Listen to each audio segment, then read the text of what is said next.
সুপ্রিয় শিক্ষার্থীরা, তোমরা এই প্রশ্নটি ভালোভাবে দেখে নাও। এই প্রশ্নটি পালং আদর্শ উচ্চ বিদ্যালয়ে এসেছে। এখন এই প্রশ্নটি হবু তোমার স্কুলে আসতে পারে, আবার নাও আসতে পারে, আবার আংশিক অর্থাৎ 60, 70, 80% কমনও পড়তে পারে। তো আমরা অলরেডি অনেকগুলো সাইডই আপলোড করেছি এবং অনেকেই কমেন্ট করছে যে স্কুলে এই প্রশ্নগুলো হবু কমন আসছে, আবার কমন আসে নাই, আবার আংশিক কমন পড়েছে। তো কমন পড়বে কিনা তা সম্পূর্ণ ডিপেন্ড করতেছে তোমাদের ভাগ্যের উপর এবং তোমাদের টিচারের উপর। তোমাদের টিচাররা কোথায় থেকে এই প্রশ্নগুলো কালেক্ট করবে বা কীভাবে করবে, ঠিক আছে? তো আমরা ইউটিউবে অলরেডি এরকম টাইপের 4-5টা সেট আপলোড করেছি। তোমরা যদি ওই সেটগুলো দেখো, জাস্ট একটা সেটের উপর নির্ভর না করে পরীক্ষার হলে যাও আর অনেকগুলো প্র্যাকটিস করার মাধ্যমে, তাহলে তোমরা পরীক্ষায় কমন পাবে এবং নিয়মগুলোও কিন্তু কমন পাবে, ঠিক আছে? তো এমনভাবে করে যাও যেন সংখ্যার মানগুলো চেঞ্জ করে আসলেও পারা যায়। আশা করছি বুঝতে পেরেছ। তো এখানে দেখো বহু নির্বাচনী প্রশ্ন। অসীম সমান্তর ধারার সমষ্টি কত? ফিবোনাচি ছিলেন। n সংখ্যক স্বাভাবিক সংখ্যার যোগফল কত? একটি অনুক্রমের সাধারণ পদ n স্কয়ার হলে দ্বিতীয় পদ কত? এগুলো তোমরা গাইড অথবা বই থেকে অ্যান্সারগুলো সংগ্রহ করে নেবে। এগুলো কিন্তু অনেক ইজি প্রশ্ন, যারা পড়ালেখা করেছো তাদের জন্য এই প্রশ্নটা অনেক ইজি, তারা প্রশ্নটা দেখলেই বুঝতে পারবে। সূচকের ভিত্তি ও লগের ভিত্তি কী শর্তে n এর সকল মানের জন্য b to the power n সর্বদা ধনাত্মক হয়? লগে এ বি ইকুয়ালস টু নিচের কোনটি? ত্রিকোণমিতি কোন ত্রিভুজের উপর ভিত্তি করে করা হয়?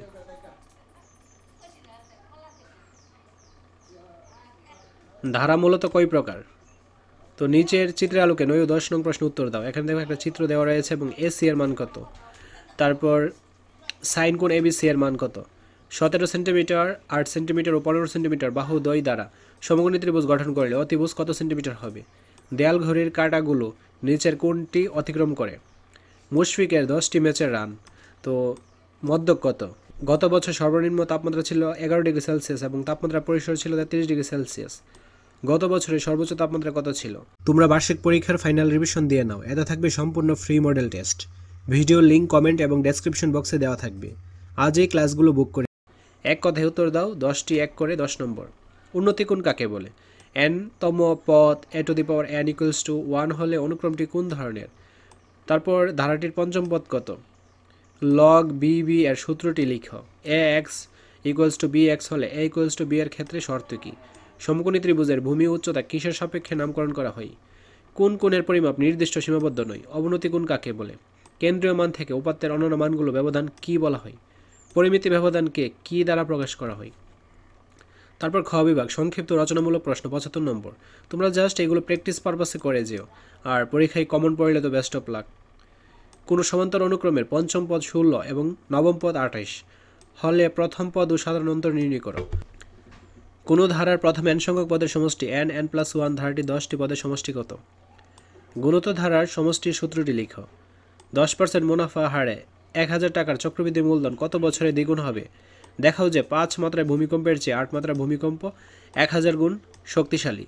ভূমি 15 সেন্টিমিটার ও সূক্ষ্ম কোণ 30 ডিগ্রি হলে সমকোণী ত্রিভুজের অতিভুজ কত? তারপর ভূমি 1 সেন্টিমিটার, অতিভুজ 2 সেন্টিমিটার হলে সূক্ষ্মকোণী কত ডিগ্রি? ত্রিভুজ এবিসি সমকোণী ত্রিভুজের কোণ বি 90 ডিগ্রি, এস equals to 13 centimetre, BC equals to 12 centimetre, কোণ বিএস ইকুয়ালস টু 0 হলে সাইন থিটার মান বের করো। তারপর cot 90, tan 0 degree, sec 30 degree, cosec 60 এর মান কত? 270 ডিগ্রিকে রেডিয়ানে প্রকাশ করো। তো এই ধারাটি 21টি পদের সমষ্টি কত? আর এই যে উপাত্তগুলো, এগুলো বলছে পরিসর নির্ণয় করো। দেন এখানে কতগুলো উপাত্ত রয়েছে বলছে তথ্য সারির গাণিতিক গড়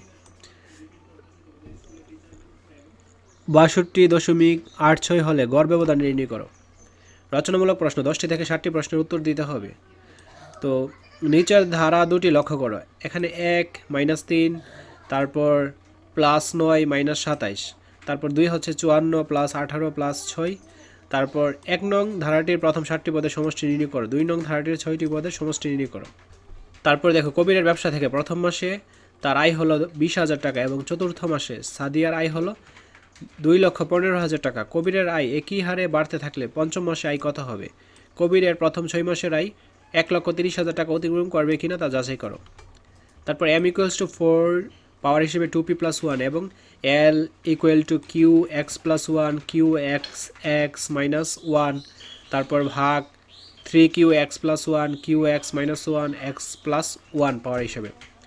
m ইকুয়ালস টু 128 হলে p এর মান নির্ণয় করো। q ইকুয়ালস টু 3 হলে l এর মান নির্ণয় করো। একটি মোটরসাইকেল থেকে নির্গত শব্দের তীব্রতা প্রতি বর্গমিটারে 3.52 মাল্টিপ্লিকেশন 10⁻⁻5 ডাব্লিউ একটি অটোরিকশা থেকে 60 ডেসিবল শব্দ এবং একটি রিকশা থেকে 50 ডেসিবল শব্দ নির্গত হয়। মোটরসাইকেল থেকে কত ডেসিবল শব্দ নির্গত হয়? অটোরিকশা থেকে প্রতি বর্গমিটার নির্গত শব্দের তীব্রতা কত? অটোরিকশা ও রিকশার মধ্যে শব্দের তীব্রতা তুলনা করো। বাংলাদেশের দুটি স্থান সিলেট ও চট্টগ্রাম একই দিনে ভূমিকম্প অনুভূত হয়। সিলেটের সংঘটিত ভূমিকম্পের মাত্রা ছিল 6.5, যা চট্টগ্রামের সংঘটিত ভূমিকম্পের 17 গুণ শক্তিশালী। অন্যদিকে বাংলাদেশের পার্শ্ববর্তী একটি দেশে সংঘটিত ভূমিকম্পের মাত্রা 7.1। চট্টগ্রামে সংঘটিত ভূমিকম্পের মাত্রা নির্ণয় করো। সিলেট ও পার্শ্ববর্তী দেশের ভূমিকম্পের তীব্রতা তুলনা করে ঝুঁকির মাত্রা বেশি তা নির্ণয় করো।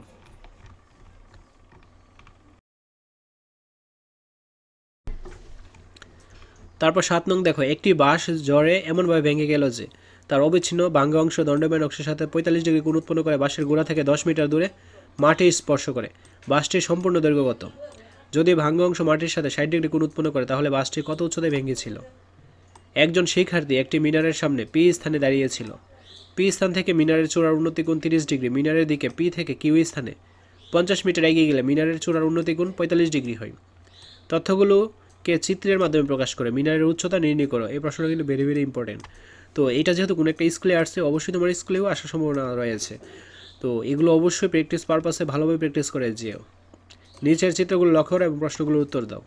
তো এখানে দেখো একটা চিত্র দেওয়া রয়েছে, ঠিক আছে? তো এই চিত্রটা আলোকে আমাদের কি বলছে, এই যে এক্স এর মান নির্ণয় করো, এডি এর দৈর্ঘ্য নির্ণয় করো। সাকিবের মোট ম্যাচে সংগৃহীত রান নিম্ন: 72, 55, 100, 67, 82, 40, 76, 80। সাকিবের রানের গড় নির্ণয় করো। দেখাও যে সাকিবের রানের মধ্যক গড় রান অপেক্ষা বেশি। মধ্যক থেকে গড় ব্যবধান নির্ণয় করো। তারপর 11 নং, 2 জন ব্যাটসম্যানের 6টি ম্যাচের রানের তথ্য নিম্ন: তামিমের রান এখানে দেওয়া রয়েছে, সৌম্যের রান এখানে দেওয়া রয়েছে।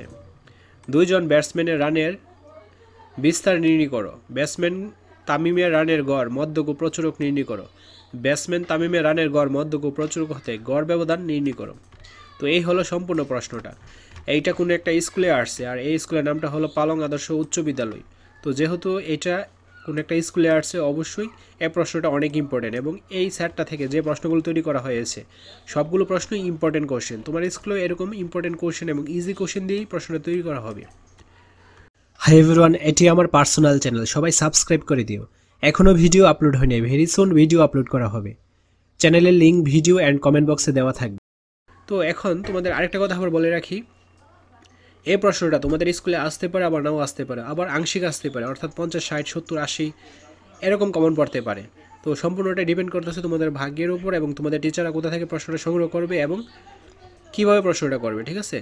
তো এরকম প্রশ্নের সেট আমরা অলরেডি 3-4টা আপলোড করে রেখেছি। তোমরা